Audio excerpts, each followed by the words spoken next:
for Unsigned and Unleashed, and today we're stopping by to chat with Zac from Man Overboard at the Electric Factory. You could say one of two things. Call me sometime or let's hang out. Or maybe... Hello. Introduce yourself. What do you do in the band? I'm Zac. I sing and play guitar in Man Overboard. So tell us a little bit about how you guys got together back in 2008. Me and Nick and Wayne started our band. Wayne was me and Nick didn't know each other. We went to different high schools. We were both friends with Wayne, and we met through him. And then when the three of us, that's a really long story short. Yeah. We were in other bands and stuff, but basically, and Justin and Joe, they were from our other bands. We kind of brought them into it, but when the three of us became friends, we started making music, and that's what ended up being Man Overboard. So Wayne kind of... Wayne brought me and Nick together, and then when me and Nick together, it was So it's been 5 years since you formed the band. What are some of your best memories, proudest moments, or things that happened that 5 years ago you would never have imagined? One really weird thing, and it's not anything Man Overboard did, but it's because of Man Overboard, that I just never would have imagined, when I was a little kid, is that at Warped Tour 2012, one day when New Found Glory played Hit or Miss, I played guitar. And that was crazy to me. Something we're proud of. We've had a record chart on Billboard, and that's insane to us. Yeah, for sure. That was a really crazy moment for us.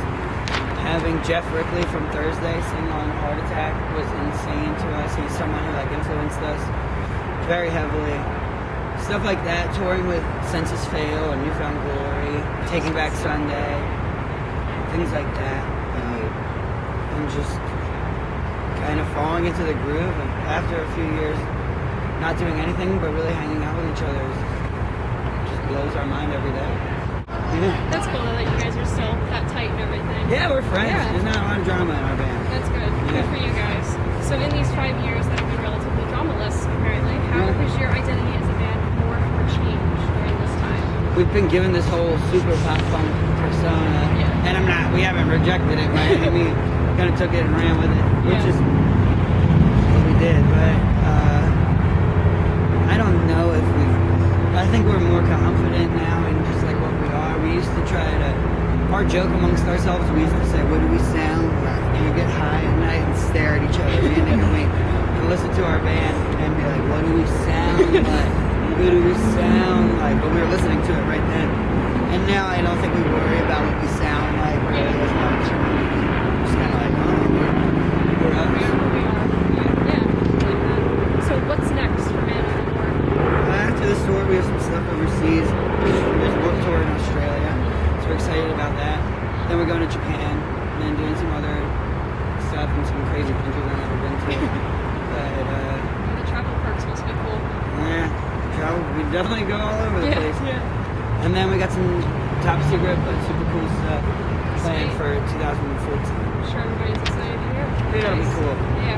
So, like you were just saying, you guys, like a lot of bands in this genre, tour constantly. So, what are the best and worst parts about this lifestyle? The best part is not having to emotionally mature after a certain point in your life.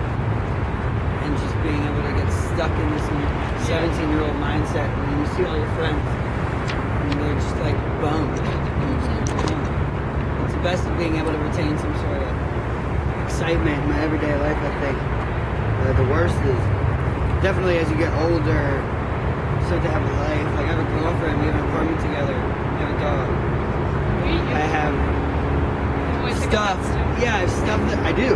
I literally have a white picket fence. It's in our backyard. But I have it. And I miss those things. Like, when you're 19, your band starts. You're like, yeah, I will hit the road and I'll never come home. Exactly. Because I just want to get out of my parents' house. Then you become an adult and you have things that and you're like, oh, I've also, and on top of that, you've been on the road for 5 years. You miss leaving. My point is leaving becomes difficult. Exactly. And that is the worst part.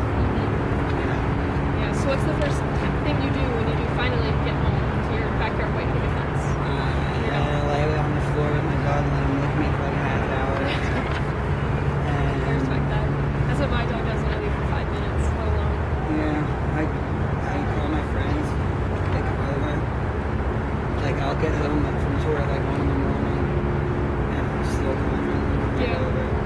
seen each other in months. Exactly. Yeah. And my apartment is not far from where I grew up, so I still hang out with all my, grade school friends. Yeah, Those sure. are my friends. But, so, as soon as I get home, it's normally a hangout. It's pretty immediate. Yeah. Take a beer, doing shots. That's what you gotta do. Sorry about that.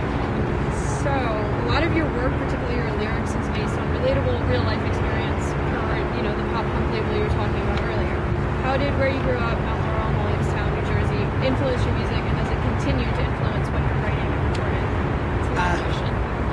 The beginning, the answer is yeah, it definitely influenced who we were, because New Jersey's very emo state. We always felt like that. We never knew why, and I don't know why, but I know that it is. And there's tons of evidence when you just look at all the bands. I'm not even gonna go through them that came from there, but I don't know why. Yeah. But sometimes it sounds so corny, but sometimes there's just vibes that I feel like, and it's like that with everywhere. I can be in California and get this vibe that is unattainable in New Jersey. No, I totally But in New Jersey, there's this something about being 16 years old in New Jersey and having relationship problems. Yeah. You just want to jump off a cliff. Yes. You know what I mean? I'm sure. We're very jammed up state, I think, because maybe it has to do with that we're between Baltimore, Atlantic City, Philadelphia, and New York. So everybody feels all this shit closing in on them. Yeah. You know what I mean? Yeah. And it comes out. Because I go other places in the Midwest and see people, and they're just down. I'm like, you got nothing going on, nothing to worry about. Yeah. Everybody's in such a rush around here. Maybe that has to do with it, but Yeah. that influenced us. I think it's starting to influence us less because we're not home as much, which Makes obviously, sense. Yeah. but it bums me out because I Yeah. want to still sound like I'm from New Jersey, so I admit that I'll do my best to keep trying to work. Yeah, I don't want to lose that. No, definitely not. It makes you guys unique. So, kind of going along with that, and from New Jersey, your rallying cry is the defend pop punk. So, what makes you want to defend it? Become part of something that a lot of people see as dying or already dead. I mean, because we think it's cool, we think it's a good kind of music. But that being said, when we made those shirts, Most Precious Blood was this hardcore band from New York, I think, I'm pretty sure. And they had shirts that said Defend Hardcore, and we just ripped off of them. We didn't have any fans. That was the first Man Overboard t-shirt ever. We had 50 of them made. We've made a lot more than 50 now. Yeah, I see it took, when you're a small band and you don't, 3 people come to your shows, but you sell all your shirts, you're like, oh, I think we should make more of those shirts, you know what I mean? And it wasn't it wasn't a thing like this. We put a lot of thought into. We just kind of thought we had found a logo that stuck. So why? It really ain't broke, you know what I mean? Yeah.